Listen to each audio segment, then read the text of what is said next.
Estoy por aquí, ¿qué tal? Muchas gracias, Mónica. Bueno, para quien no me conozca, soy David Mateos. También soy, como veréis en la cámara, el testigo protegido de esta Black Friday, porque, bueno, parece que estoy aquí en una cueva con un poco la luz que me da.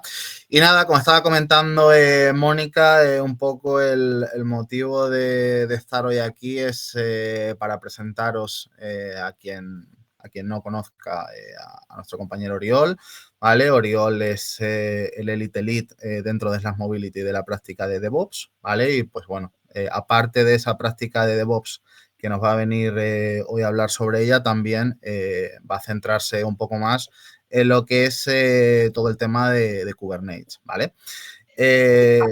Como hemos modificado hace relativamente poco, lo que es la propuesta de valor dentro de Slash Mobility, así como hemos introducido la figura del COE o los centros de excelencia, que habrá mucha gente que a día de hoy pues todavía se siga preguntando qué es el COE, qué es el TAO, qué es el CAO, pues antes de que comience un poco Oriol y para ponernos todos en antecedentes, pasa si quieres, Oriol, de diapositiva. Oye, vamos a revisar un poco en qué hemos cambiado nuestra propuesta de valor dentro de Slash Mobility, ¿vale? Como veréis, ahí tenéis un poco la antigua propuesta de valor que teníamos, en la cual, pues bueno, nos centrábamos como empresa referente dentro de lo que es el área de transformación digital, pues comprometido sobre todo con las personas, ¿no? Y ese era un poco el rumbo que había llevado la compañía hasta finales de año pasado, principios de este año, que le hemos dado una vuelta completa al modelo y lo que hemos introducido es el concepto de boutique, ¿no? Y con boutique, entendiendo el concepto francés de marca de lujo, de no solamente lo que es el producto final, sino también la experiencia que le demos a nuestros clientes, que le demos a nuestros candidatos. Y bueno, tenemos por aquí a Emilio, así que nadie mejor que él para que nos dé también su visión de lo que considera él una compañía boutique. Emilio, por favor, Sí, gracias, David, coméntanos por qué consideras boutique.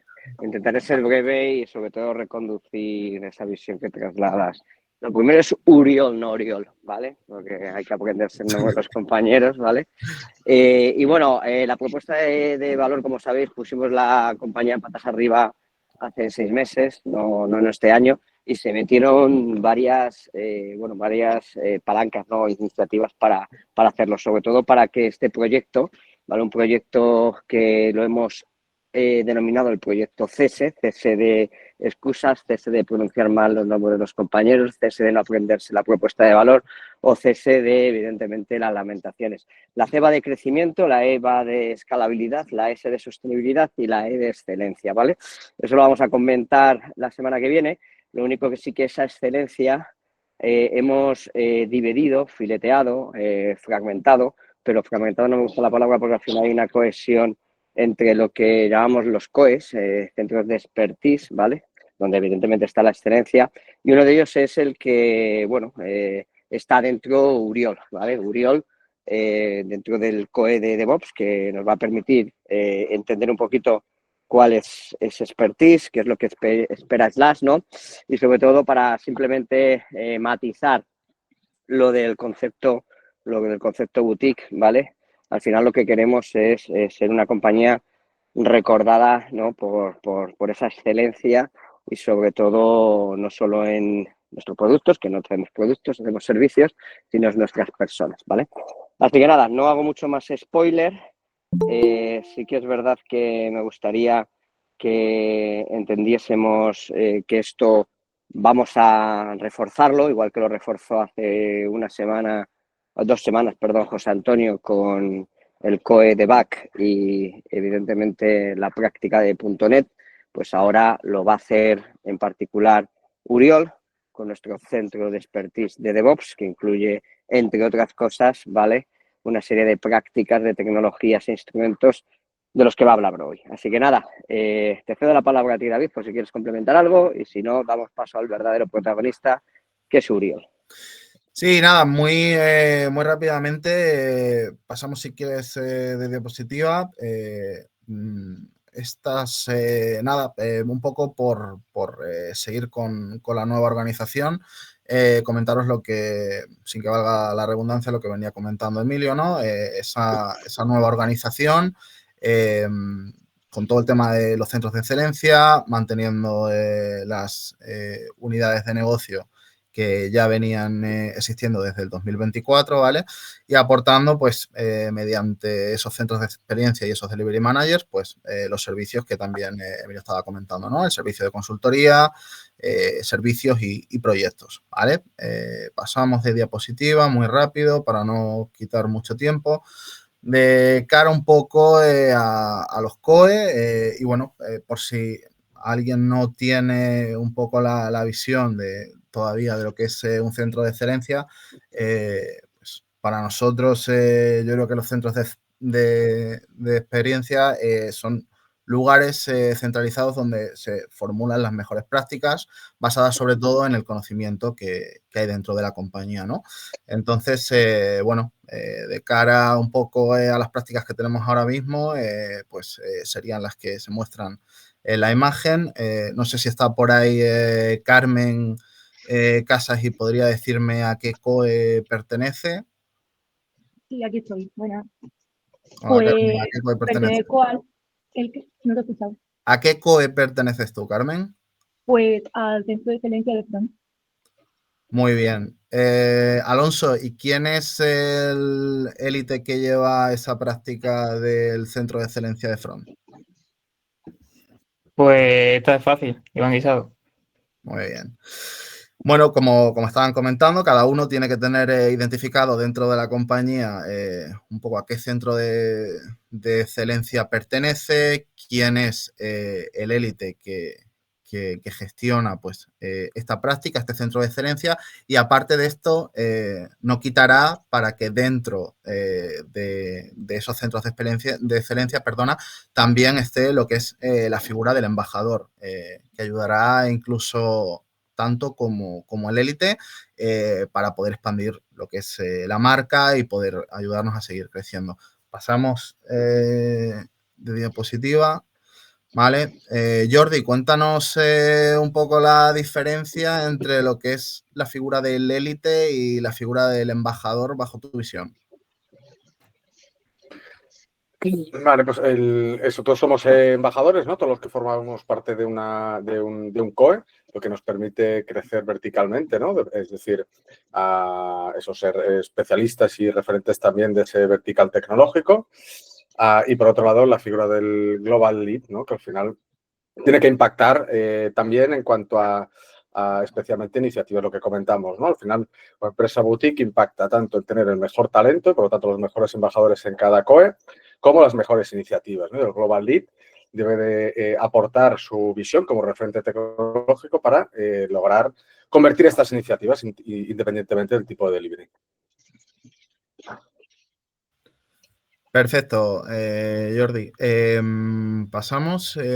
Ya por último, no robo mucho más tiempo de cara al proceso de homologación que tienen los COEs. Ahora mismo, ya los habéis visto, tenemos una serie de COEs de prácticas determinadas, pero esto no quiere decir que la semana que viene, que el mes que viene, no podamos abrir nuevos COE, que podamos seguir aumentando las prácticas, ¿vale? En lo que es el día de hoy, como veréis ahí señalado, venimos un poco a desarrollar lo que es el COE de DevOps, ¿vale? Pero bueno, ya os digo, está completamente abierto para seguir modificándose y seguir añadiendo nuevos, ¿vale?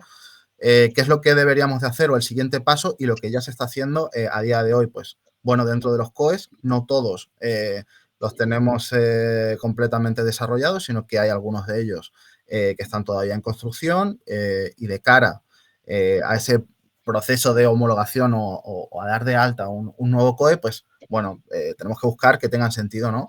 Que haya un análisis en las oportunidades de mercado y que haya una demanda real, pues, oye, de esa tecnología, identificar los perfiles clave que hay dentro de esa práctica, tener identificado también, pues, todo lo stack tecnológico, un plan de formación adecuado para esa persona que vaya a entrar dentro de esa nueva práctica y pues también tener identificadas las principales certificaciones que pueda haber en el mercado, ¿vale?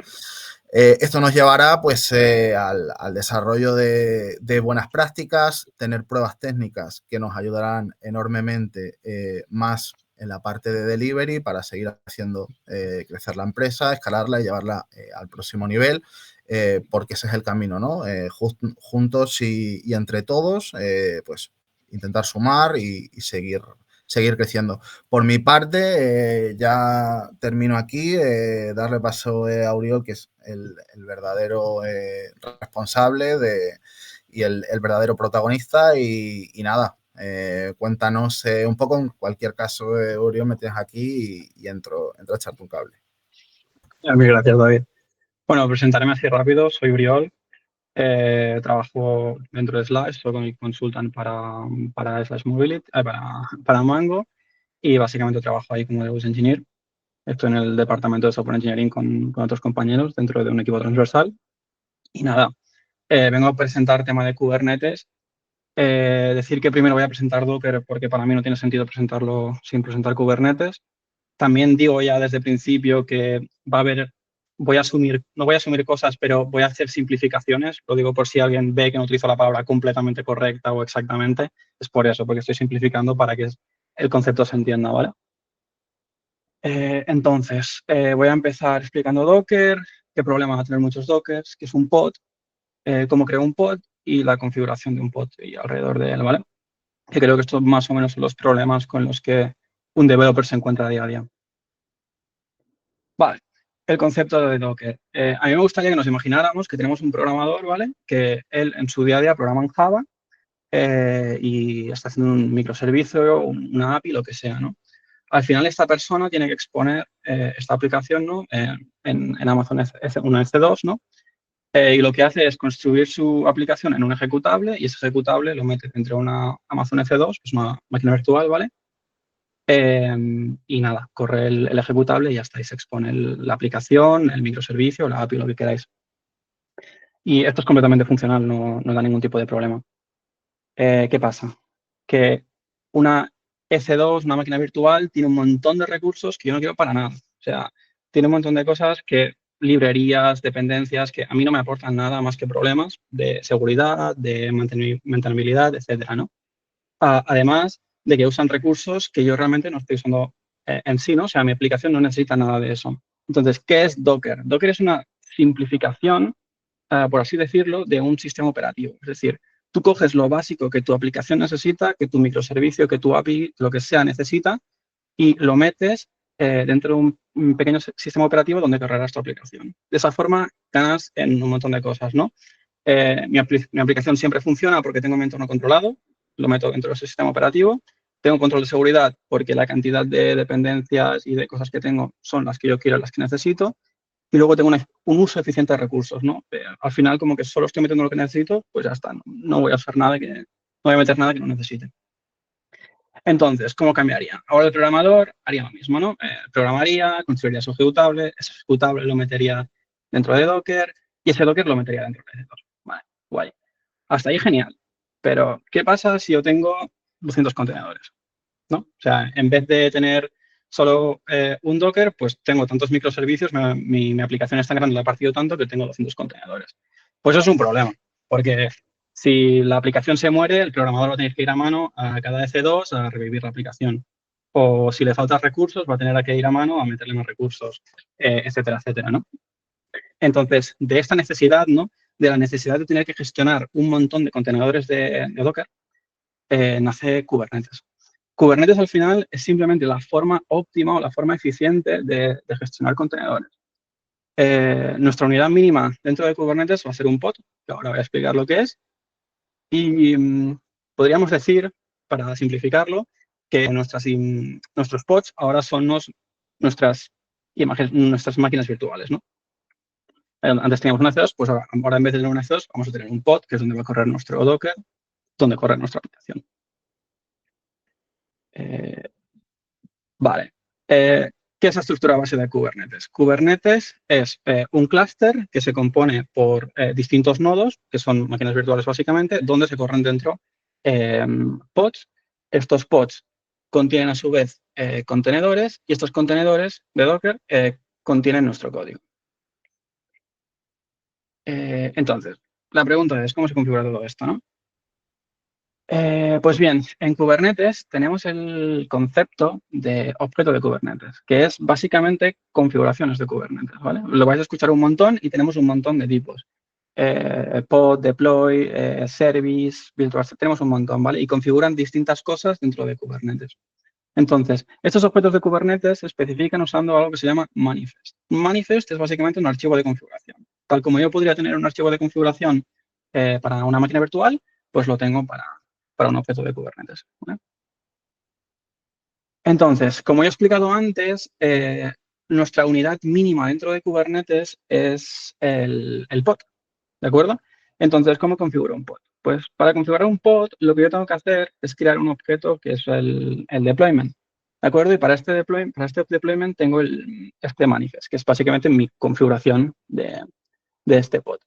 Y si nos fijamos aquí, básicamente lo que tengo que especificarle es el nombre que va a tener mis pods, ¿vale?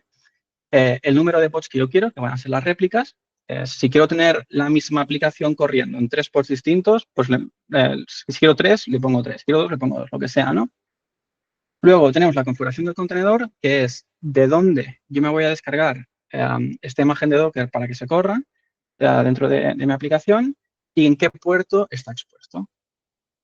Esto sería lo simple. Y de esta forma ya simplemente Kubernetes, cuando nosotros aplicáramos esto, Kubernetes nos crearía el número de pods que le hemos indicado con nuestra aplicación dentro y podríamos acceder sin ningún tipo de problema.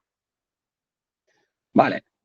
¿Qué pasa si yo necesito guardar credenciales de mi base de datos, ¿no? El developer básicamente está usando una base de datos de Oracle, una base de datos de MongoDB y tiene credenciales. La opción primera sería guardarlo dentro del código, ¿no? El código que básicamente se está usando para acceder a esta base de datos, pues yo le hardcodeo ahí mis credenciales y eso funcionaría. Pero esto no sería seguro, porque al final yo en GitHub o en Bitbucket o donde sea, estaría publicando credenciales. Y si cualquier persona consiguiera acceso a ese repositorio, pues tendría las credenciales. Entonces tenemos otra opción y es que mi código lo recoja como variable de entorno dentro de mi pod. Es decir, mi aplicación al final está corriendo dentro de un entorno, yo puedo meterle en ese entorno las credenciales. Pues esa es la opción que vamos a escoger y es la que es más segura. Entonces, para esto, Kubernetes nos ofrece la siguiente posibilidad, que es la creación de un secret. Un secret es otro objeto de Kubernetes que básicamente nos permite guardar variables de entorno al final o variables en general que son secretas, es decir, que estarán encriptadas. Y de esta forma conseguiremos securizar. Entonces, si os fijáis aquí, tenemos 2 pasos, 2 stages. El primero es la creación del secret en sí, que será un objeto de Kubernetes, y con este manifest, nuestra configuración, y luego usar dentro del pod este secret que yo he creado previamente, ¿vale?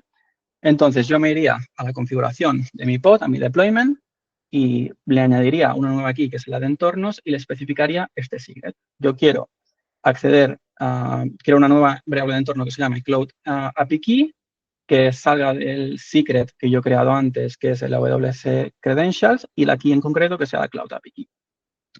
Y con esto ya tendríamos esa configuración, ¿no? Ya habríamos conseguido esto. Por otra parte, también si tuviéramos que, por ejemplo, guardar algo como URL o algún tipo de path, porque cambian entre entornos o lo que sea, Kubernetes nos da también la opción de crear un config map. Un config map es el mismo concepto que un secret, nos permite guardar variables, exponer variables de la misma forma, lo único que estas no son secretas, estas no vayan encriptadas, ¿vale? Hay otro tema que es el de limitar la cantidad de recursos. ¿Esto se puede hacer dentro de un pod de Kubernetes? Pues la respuesta es que obviamente sí. Y aquí en Kubernetes diferenciamos 2 cosas, ¿de acuerdo? Una cosa es la request y otra cosa es el límite. La request es la cantidad mínima de recursos que un pod necesita para funcionar correctamente. Es decir, cuando yo despliego mi pod con mi contenedor que contiene mi aplicación, la request va a ser básicamente la cantidad de recursos que esto necesita para funcionar, el mínimo, ¿de acuerdo? Y el límite es la cantidad máxima de recursos que ese pod va a poder usar. Es decir, Si yo, por ejemplo, en esta imagen, ¿no? He puesto que mi límite es 800 mili, o sea, 0,8 CPUs, en el punto en que llegue a 0,8 ya no voy a poder coger más. Entonces, si por lo que sea necesitará más, la aplicación moriría, ¿de acuerdo? ¿Por qué se pone esto? Porque imaginad que vuestra aplicación se volviera loca y empezara a consumir un montón de recursos y un montón de recursos. Pues llegaría a un punto en que acabaría consumiendo todos los recursos y afectando al resto de aplicaciones, porque el resto de aplicaciones que están desplegadas necesitan recursos también. Entonces, todo caería. Entonces, para evitar que un pod en mal estado afecte a todos, se pone este límite, ¿de acuerdo? ¿Qué más? ¿Qué pasaría también si mi aplicación se muere dentro del contenedor, ¿no? Al final, nosotros sabemos, o sea, Kubernetes sabe por defecto cuando un pod se muere, porque por lo que sea el contenedor ha acabado en un mal estado o lo que sea, pues el pod lo sabe. Pero ¿qué pasaría si se muere mi código que está corriendo dentro de mi contenedor? Pues tenemos que buscar una solución para eso y existe. Básicamente tenemos lo que se llaman proofs. Las proofs simplemente sirven para comprobar el estado o bien del contenedor o bien del pod, ¿vale? Tenemos tres, la liveness proof, que comprueba si un pod está vivo y si no lo intentará reiniciar. Tenemos la readiness proof, que comprueba si un pod está listo para recibir tráfico y si no está, el pod nunca va a recibir tráfico. Y tenemos la startup proof, que comprueba si la aplicación dentro del contenedor ha iniciado correctamente. Esta es la interesante, sobre todo cuando estamos al principio arrancando la aplicación, pues saber que la aplicación realmente está funcionando correctamente.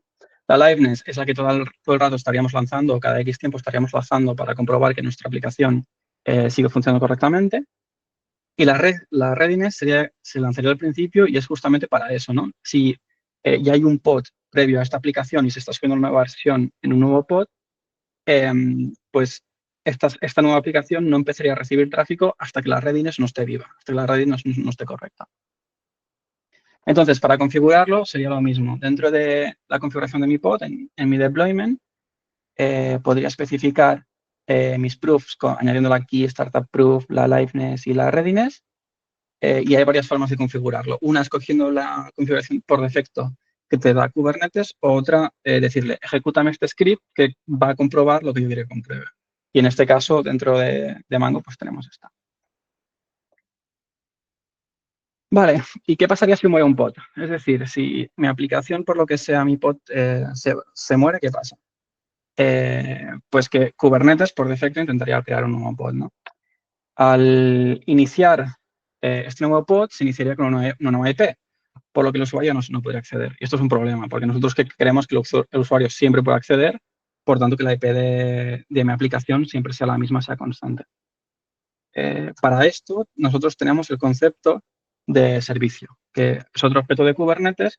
¿De qué se encarga? Pues básicamente se encarga de dar un nombre, digamos, a una IP constante a mis pods, ¿vale? De esta forma, un service básicamente me expone el puerto, me asigna una dirección para un conjunto de pods. De esta forma, yo estoy atacando esa IP y el service será el que redirija al resto. Y si se muere alguno, pues yo sé que no pasa nada porque sigo teniendo esa IP estática. Y también decide quién responderá, ¿de acuerdo? En base a la cantidad de tráfico. La configuración es bastante simple. Hay que especificar por qué puerto atacas dentro de la aplicación, por qué protocolo y poco más. Pues se pueden especificar más cosas, pero ya son plugins o detalles. Para acabar, tenemos un último concepto dentro de Kubernetes, que es el concepto de namespace, que esto es básicamente una agrupación de objetos de Kubernetes, ¿vale? Entonces, por ejemplo, nosotros podemos tener un conjunto de servicios, pod, rollo, distintos objetos, pero todos van a convivir bajo el mismo namespace. Es una agrupación básicamente de objetos de Kubernetes para simplificar. Y esto sería todo lo que hace referencia a Docker, Kubernetes. Y no sé si tenéis alguna duda, pregunta, cosas que os interesen.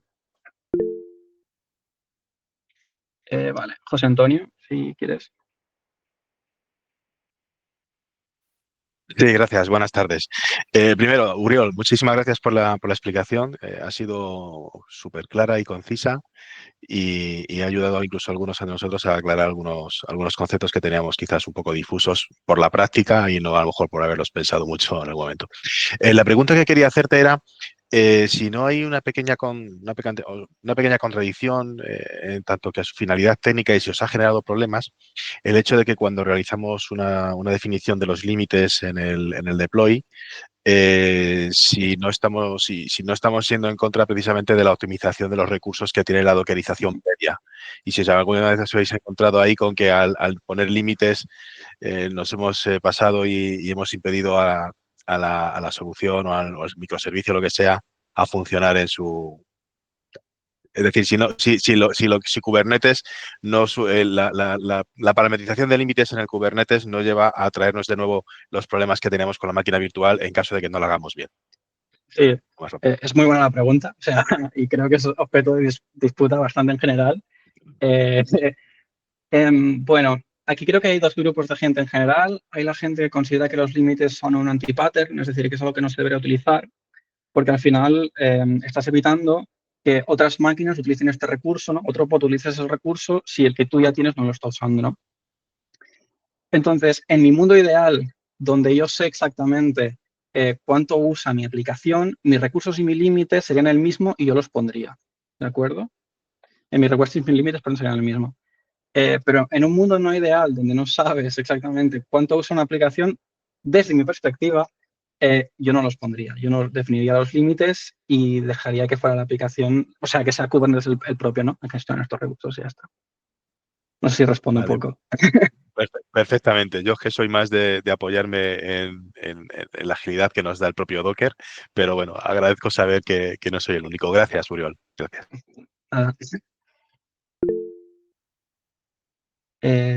Vale, Iván, izquierdo. Hola, buenas, Uriol. Gracias por la charla.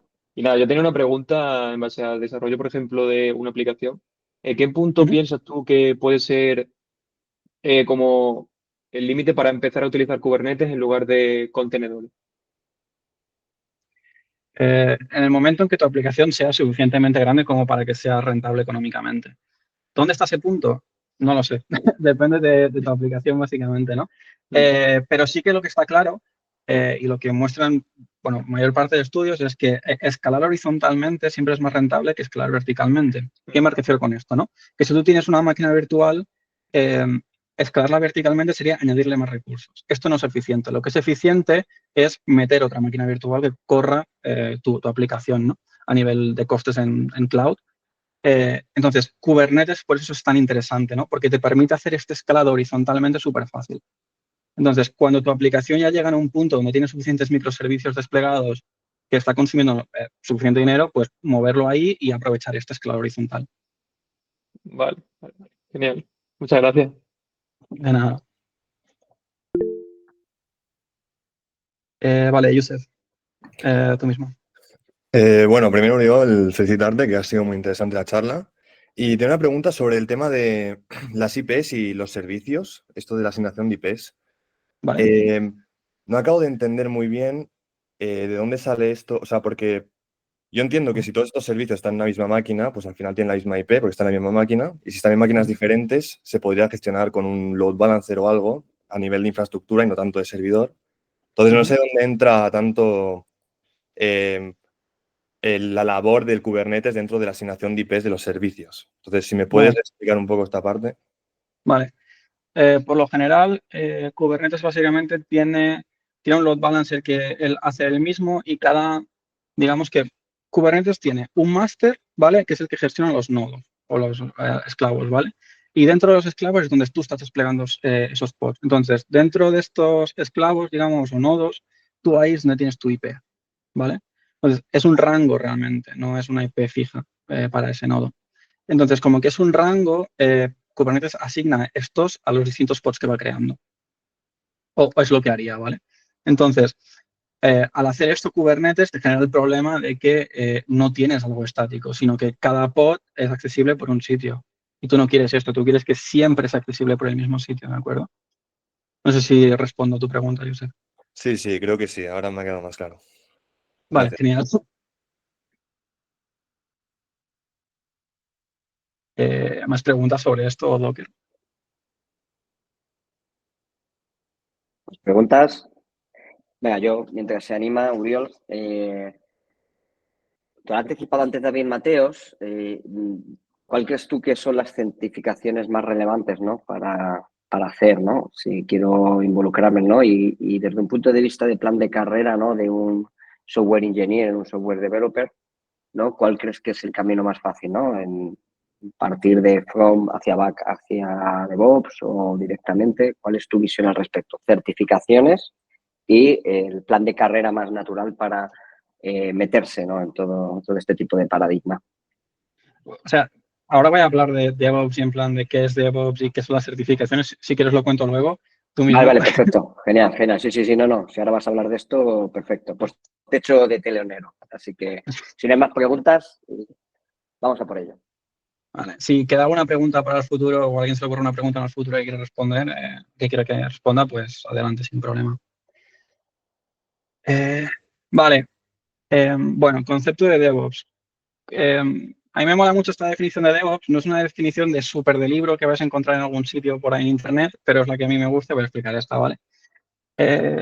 Hace unos años nosotros teníamos una metodología que era la metodología en software development, ¿no? Teníamos la metodología que era Waterfall. En Waterfall básicamente lo que se hace es se crean estados, ¿no? Se define todo lo que necesita la aplicación, se diseña la aplicación, se implementa, se testea y ya está. Se hace el deliver todo de una y ya está. Eso sería bastante fácil, ¿no? Sobre el papel. Esto tenía muchos problemas, ¿no? Y por los problemas que Waterfall presentaba, nos movíamos a Agile, que Agile básicamente consiste en vez de que tú lo haces todo de golpe, vas entregando poquito a poco, ¿no? O sea, vas entregando funcionalidades. Entonces, de este voy entregando poquito a poco, sale la necesidad de tener algún tipo de automatización que nos permita entregar de forma eficiente y de calidad. Entonces, para mí ese es el DevOps. DevOps es la herramienta que nos permite hacer los entregables de forma eficiente y de calidad, ¿de acuerdo? La profesión del DevOps surge de esa necesidad, ¿de acuerdo? De tener una continuous integration, de tener un continuous deployment, de tener la calidad automatizada, de la seguridad automatizada, de todas estas cosas. Entonces, para mí eso es el concepto de DevOps. Decir que dentro del DevOps, digamos, el trabajo principal al final, lo que consiste es intentar implementar esto que veis en pantalla, que es básicamente el ciclo del código, porque tiene que pasar, que es code, build, test, release, deploy, que estos básicamente pues tenemos distintas tecnologías para poder implementarlo. Y al final, el objetivo es que todo esto sea ciego digamos que el primer paso debería ser que, que todo el proceso, ¿no? Desde que el developer programa y hace un push en su línea de código hasta que llega a producción, pues que todo este proceso sea lo máximo de ciego al principio para el developer. Y eventualmente creo que es bueno que el developer al final sea capaz de entender e implicarse un poco más, ¿no? En entender qué está pasando, que no sea una completa caja negra para ellos, simplemente por un tema de eficiencia. Entonces, stack utilizado, yo diría que Jenkins quizá para hacer todo el tema de pipelines es la tecnología más usada por ser open source. Hay tecnologías de muchísima calidad, como por ejemplo son GitLab, pero son carísimas, entonces no mucha gente las utiliza. Tenemos tema de Azure Pipelines o AWS también tiene sus propias pipelines. Luego, para tema de dónde desplegar, pues podemos desplegar en muchísimos sitios. Podemos tener nuestra propia infra, nuestro propio hierro, podemos desplegar en AWS, en Azure. Luego en AWS y en Azure lo podemos hacer de un montón de formas. Podemos meter nuestro cluster de Kubernetes, podemos hacer serverless desplegando lambdas, lo que sea, ¿no? Para construir aplicaciones, pues hay un montón de tecnologías también, ¿no? Gradle, Maven, etcétera. Y al final, pues el ser DevOps, ¿no? Implica saber un poco de todas estas, ¿no? Nunca llegas, creo, a saber todo de todo, pero sí por lo menos llegas a tener una imagen visual o una imagen general de cada cosa. A nivel de roles que yo creo que están implicados dentro del DevOps, diría que está el SRE, el security, los developers y tú estás en el medio, ¿vale? O sea, para mí el DevOps es en el que está en el medio de todo intentando que todos se implemente y todos se entiendan, ¿no? Porque al final el SRE será el que en teoría va a acabar poniendo toda la infraestructura y automatizando mi infraestructura. Security el que va a empujar por sus medidas de seguridad. Y en DevOps el objetivo va a ser que meter cosas en la infraestructura que está creando el SRE sea automático.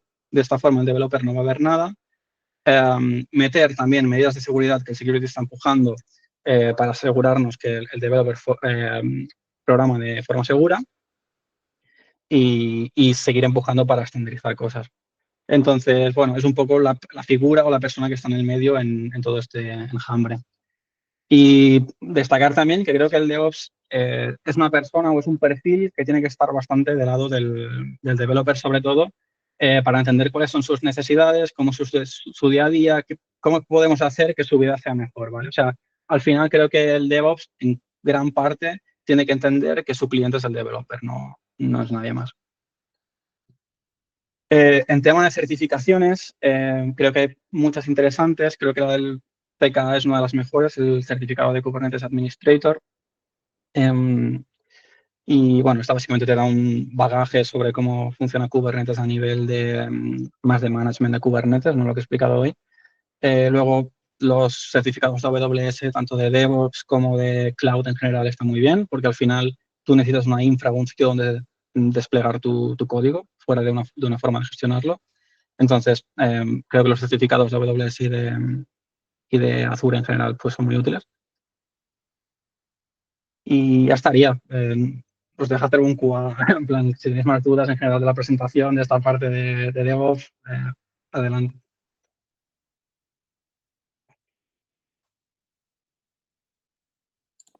Sí. Y aprovechando mientras la gente se piensa las preguntas, aunque has dado respuesta a lo de las certificaciones, si puedes comentar lo que te he dicho, o sea, has puesto los roles, ¿no? Pero desde tu punto de vista, ¿cuál es el camino más natural, no? Si hubiese un developer journey, ¿no? De cómo evoluciona. Uriol, desde tu punto de vista, de los que te están escuchando, que algunos pueden ser potencialmente futuro, ¿no? Pues estos roles, ¿no? ¿Cuál para ti es el camino más natural y sobre todo qué skills tienen que tener, ¿no? Dentro siempre del ámbito de software engineers, ¿vale? Hard skills que deben de tener.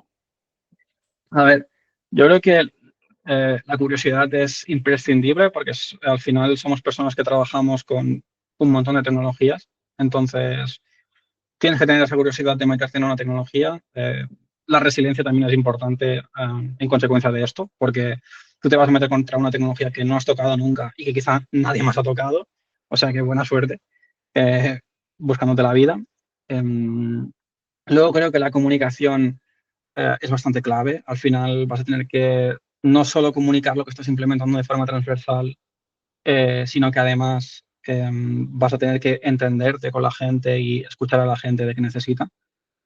Estas creo que serían las skills. Y yo creo que en general el paso más natural de un DevOps sería este tipo de persona que ya llevan 2-3 años programando o X tiempo, pero 2-3 años creo que son buena cantidad de tiempo. Y que tienen curiosidad por saber un poco más, ¿no? Que son personas curiosas por defecto, que no les importa trabajar con cosas nuevas, que no les importan esos nuevos retos y a veces incluso trabajar solos, ¿no? Y con buenas habilidades de comunicación. Pero es eso, personas que ya hayan batallado un poco a nivel tecnológico creo que es importante.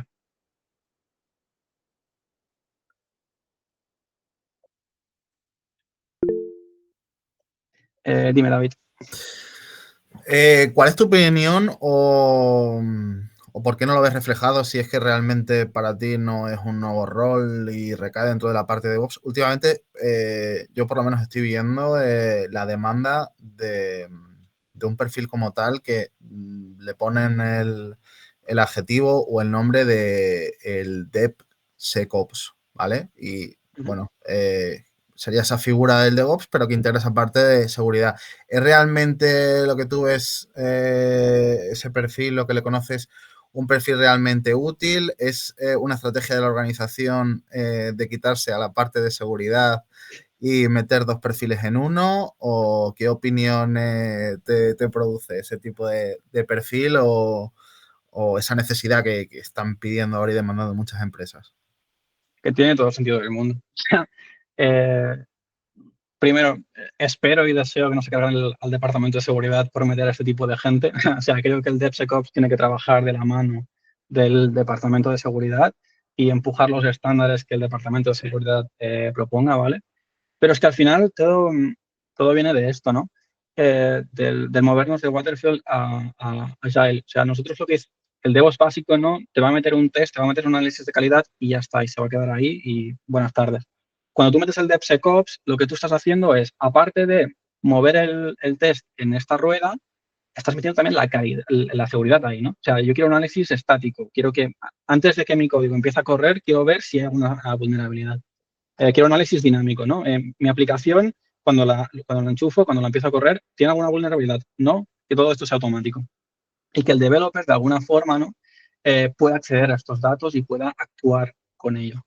¿De acuerdo? Esto no lo he explicado antes, pero creo que es bastante importante también dentro de la figura del DevOps, y es que demos la herramienta, pero también demos alguna forma de que el developer pueda accederlo y pueda actuar en consecuencia, ¿vale?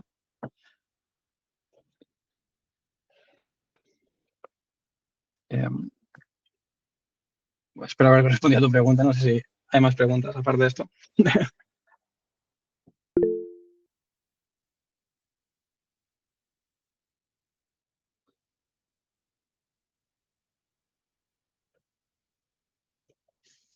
Sí, exactamente. Isaac ahora lo está comentando lo mismo que he comentado yo.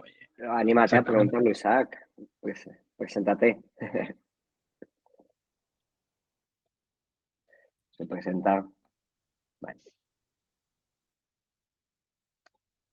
Una más complicada, ¿vale? Bueno, complicada, que a lo mejor es muy sencilla, pero complicada a lo mejor de desarrollar. Vale, imagínate que eres el CEO de una organización IT, ¿vale? Una organización IT de mediana o alta, ¿vale? No estamos hablando de una startup. Y aunque ya sonaría extraño, ¿no? Que no estés utilizando este tipo de paradigma, ¿no? En tu estrategia, ¿no? ¿Cuáles crees tú, desde un punto de vista de ventajas o pros y contras, que deberían de considerarse, ¿no? Para abrazar este paradigma? Que ya te digo que, vamos, que si no lo han hecho, mal va esa empresa. O sea, ¿a qué te refieres con, o sea, ventajas de la velocidad del paradigma? O sea, Sí, ¿cuáles serían los primeros pasos? Eso es. Imagínate, ¿no? Yo estoy construyendo un producto digital, una solución de inteligencia digital, o quiero explorar dentro de mi organización y mi rol como CEO, CTO, pues bueno, tengo que evidentemente implementarlo, ¿no? ¿Qué consejos le darías a un manager, a un CEO, un manager tecnológico de esta organización a la hora, ¿no? de implementar este nuevo paradigma? Vale, depende del estado, ¿no? Pero si empezáramos de nuevo, primero, el regla de Pareto, ¿vale? 20-80. La implementación de CI/CD básico va a tener un efecto directo dentro de la productividad del developer, porque van a ser menos cosas que el developer va a tener que hacer. Eso creo que es algo que tiene que tener claro, de que sí o sí le va a sacar una ventaja a eso, a nivel de productividad. Después, que cuando venga, porque al final vas a iterar, ¿no? O sea, vas a hacer primero los primeros pasos y luego vas a seguir. En el siguiente paso, donde vas a meter calidad y donde vas a meter seguridad, es muy importante que se apoye al manager medio, digamos, ¿no? De que tengan un poco más de tiempo para poder enfocarse en trabajar sobre estos aspectos, ¿no? Porque al final, si yo como DevOps pongo una herramienta para que el developer pueda detectar los problemas de seguridad, los problemas de calidad, si por parte de management no hay un soporte de que este developer tenga el tiempo para trabajar sobre ello, da igual lo que yo ponga, que no va a poder hacer nada el developer. Entonces, creo que esto es muy bueno para que se vea reflejado, ¿no? Es hacer algún tipo de dashboards para ver cómo evoluciona la calidad de nuestro código, ¿no? Las propias herramientas, a partir de las propias herramientas, ¿no? y de los escáneres que se hacen, pues ver cómo va evolucionando la cosa. Y creo que esa sería un poco la perspectiva inicial, que se dé soporte a la idea y que vea que inicialmente es un fast win muy fácil, pero que luego hay que también ser un poco paciente. Vale, José Antonio, dime. Sí, perdona, ya que los mencionas, veo muy importante en algunos de los proyectos que iremos conociendo, etcétera, la importancia precisamente, como tú mencionabas antes, de elaborar o estructurar muy bien los dashboards que nos permitan llevar a cabo la monitorización de los recursos y de las eficiencias. Veo que mencionas en este gráfico, mencionas dos de ellos, Grafana y Greylog. El que más suele sonar por ahí es Grafana, ¿no? Tengo entendido. Y bueno, quisiera saber pues, cuál es tu feedback, si quieres de los dos, si no de Grafana, el que tú me digas, en cuanto pues a su utilidad y sobre todo a su valor o a su nivel de customización o facilidad de customización de cara pues seguramente a los requerimientos de distintos departamentos, distintas áreas. Yo creo que Gracias. en concreto con Grafana, yo te diría que la utilidad es súper alta, a nivel de que es súper flexible. De hecho, es que puedes hasta programar dashboards y reutilizarlos. O sea, está súper soportado por la comunidad, entonces vas a tener un montón de opciones. O sea, no va a ser una tecnología que se te va a quedar corta, ¿vale? Luego, creo que es súper importante dos cosas, que se monitoricen tanto el avance de la calidad y de la seguridad, como también cómo está tu aplicación en todo momento. Que esto no lo he explicado, pero es también parte del DevOps, ¿no? Que tú puedas saber si tu aplicación está caída, cuántos recursos estás utilizando, cuál es su latencia, etcétera. Estas cosas, al final, el objetivo es, un objetivo que a mí me gusta mucho tener es un dashboard de 5 minutos. Yo me conecto 5 minutos en la mañana y sé cómo está mi aplicación. ¿Con qué puedo hacer eso? Con Grafana. Y luego, sobre el tema de Greylog, Greylog yo no lo he usado, pero he usado Splunk en sustitución y yo muy contento con Splunk. Pero no te sé decir. Creo que es es más fácil justificarte que para empezar empieces con Grafana que metas Splunk. Perfecto, perfecto. Solamente una última pregunta añadida a esto. Como siempre buscamos hacer las cosas bien, pero además vivir cómodos, o por lo menos que no nos robe tanto tiempo todo, ¿no? Parametrización de alertas o tipificación de alertas en Grafana, sí es viable, ¿no? Se puede customizar bien y esto. Sí, o sea, puedes utilizar alertas y es súper recomendable tener alertas. O sea, si no tenéis alertas, poned alertas, por favor. La vida es mucho más fácil para todo el mundo. Si te lo pregunto para algo. Gracias, muy amable. Vale, Alonso García, dime. Buenas, yo más que una pregunta es una curiosidad de cómo en una empresa como Mango, así tan grande a nivel nacional, ¿cómo gestionáis los picos de alta carga de tráfico, como pueden ser, por ejemplo, Black Friday, rebajas y demás, o si os preparáis de alguna manera para ello, o bueno, ¿cómo hacéis eso? Gracias. También buenísima pregunta. A ver, en general te diría que la herramienta que usamos más nosotros por cómo lo tenemos nosotros es el preescalado, ¿de acuerdo? Es decir, nosotros ya tenemos datos de distintos Black Fridays, ¿no? O distintos eventos, campañas, lo que sea, y sabemos un poco por dónde van a ir los tiros. Entonces se preescala. Dicho esto, el preescalado, o sea, lo que tú quieres, digamos, es que tu infraestructura sea capaz de escalar por sí misma, es decir, que tú no tengas que estar encima controlando nada. Entonces, por defecto, Kubernetes también te da la opción de que si llega a cierto uso de recursos de una aplicación, de un microservicio, se crea uno nuevo automáticamente, ¿no? Entonces, esto también lo usamos muchísimo. Esto se llama Horizontal Potato Scaler y va súper bien.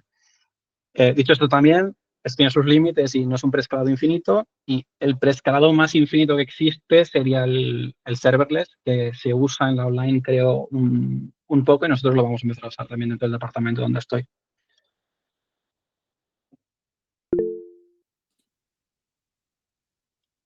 Vale, Emilio, cuéntame. Vale, ya que has abierto, bueno, con la pregunta de Alonso, que es muy interesante, el melón de los casos de éxito, de uso, ¿no? no es para ti, sino que también que te trasladen retos que tenemos en otras iniciativas o en otros proyectos, ¿vale?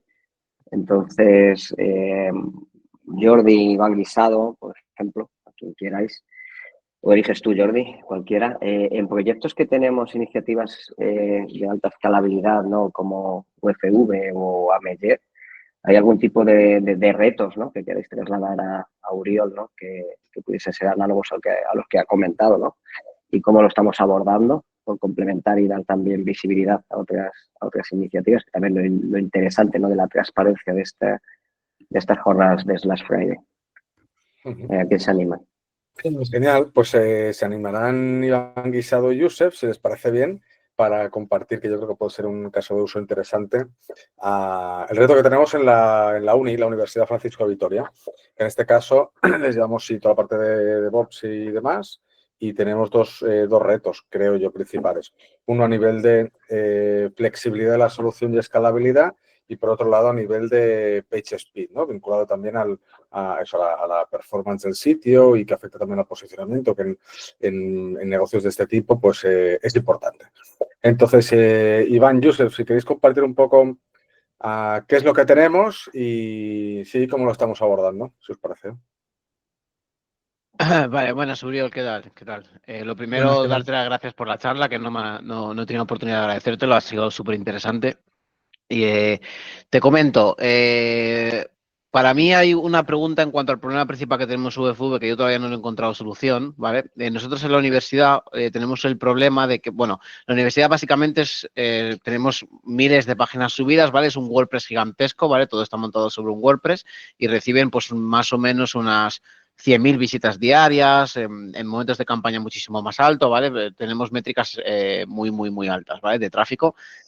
Y uno de los problemas principales que tenemos es que ahora mismo el desarrollo no cuenta con gestión de versiones, ¿vale? Y esto nos ha complicado mucho, sí, es un problema, ¿vale? Es un problema gordo, y esto nos complica mucho la gestión del escalado de la infraestructura, porque nosotros queríamos pues lo tenemos montado en Amazon Web Services y queremos montar el típico autoescalado, ¿no?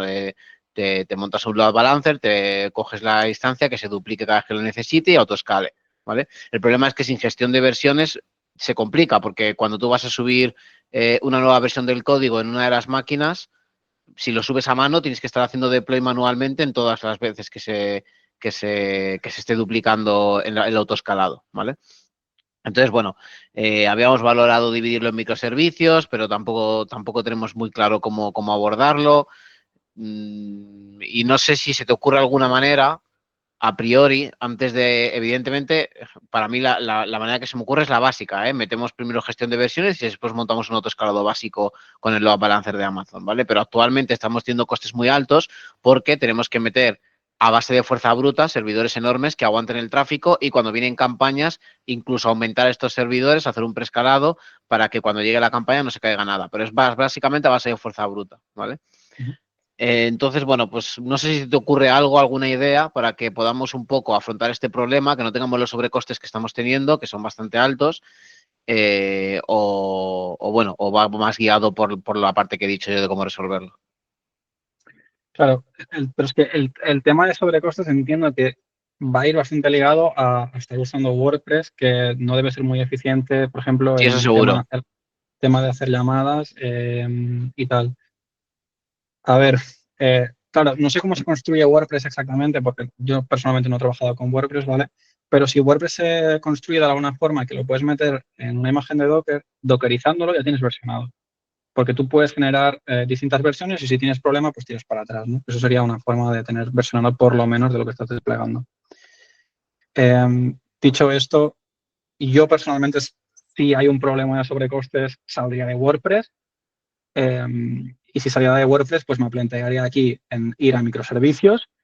Y si voy a microservicios, ya la opción, la pregunta siguiente es, ¿me voy a Kubernetes o me voy a serverless? ¿Sí? Que no va a ser lo mismo, el precio no va a ser el mismo.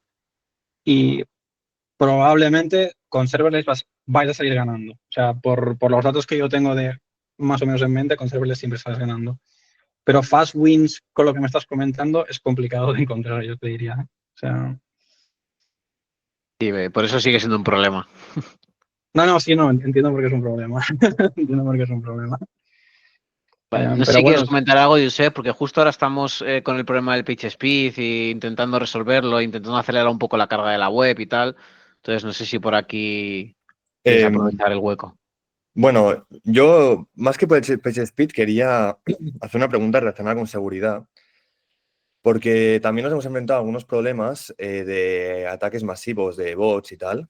Y lo que quería comentar es que nosotros por parte de infraestructura, o sea, lo que hemos tenido es que había ciertas IPs que rellenaban varios formularios que son útiles para los trabajadores de UFV y te rellenaban pues formularios random, a lo mejor unos 30 o 40 en una hora, ¿vale? Que eso ya es molesto para los trabajadores, pero yo desde el nivel de infraestructura, claro, eso no son números alarmantes desde una única IP.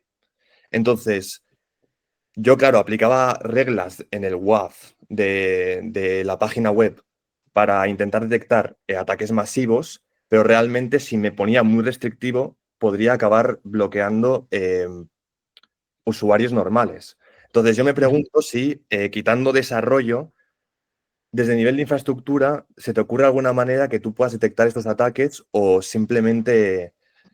bueno, lo que hemos hecho nosotros es aplicar un CAPTCHA a nivel de desarrollo y parece que funciona y va bien, pero sí que estuvimos un tiempo intentando encontrar una solución a nivel de infraestructura y me gustaría saber si a ti se te ocurre algo o si simplemente pues estos números no puedes encontrar los alarmantes de ninguna manera. que por los números que comentas es complicado, yo creo, para cualquier tecnología encontrar algo alarmante. Creo que, o sea, por lo menos exploraste esa opción correcta, que es intentar tirar por meter reglas dentro del load balancer, entiendo. Yo si eso no funcionaba, también lo primero que he pensado es ir a por el CAPTCHA. La verdad es que no se me ocurre. Te diría que si no, sería explorar tecnologías que hicieran digamos, este filtrado por ti y ver si ellas son capaces de verlo, ¿no? De seleccionarlo. Sí, vale, perfecto. O sea, no.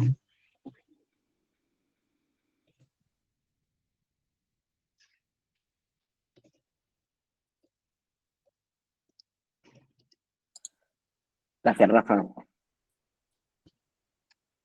Bueno, pues estamos llegando al final, ¿vale?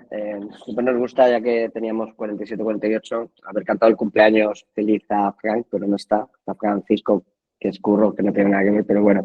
Lo que sí que, si no hay más preguntas, ya te lo cantaremos, Curro, a ti, no te preocupes.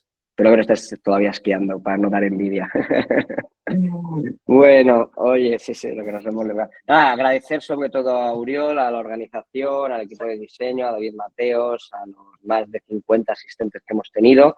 Hacer un pequeño spoiler que la semana que viene voy a dar yo una charla, la primera en la historia en 15 años, que va a ser pública, así que os animo que a los haters, a todos quien queráis contarlo, que por favor vamos a seguir siendo transparentes, como habéis podido ver, contando cosas que intenten aportar valor, ¿no? Una parte de cómo se lleva una compañía de 0 a 100 empleados, cómo vamos a nivel de estrategia, cómo no vamos. Así que nada, pero lo importante es aquí ahora que se merezca un fuerte aplauso virtual. Nuestro DevOps de confianza, Uriol Purta. Gracias. Bueno, así que nada, pues oye, sin más dilación, buen cap de semana, Tutón, buen fin de semana y nos vemos pronto. Chao.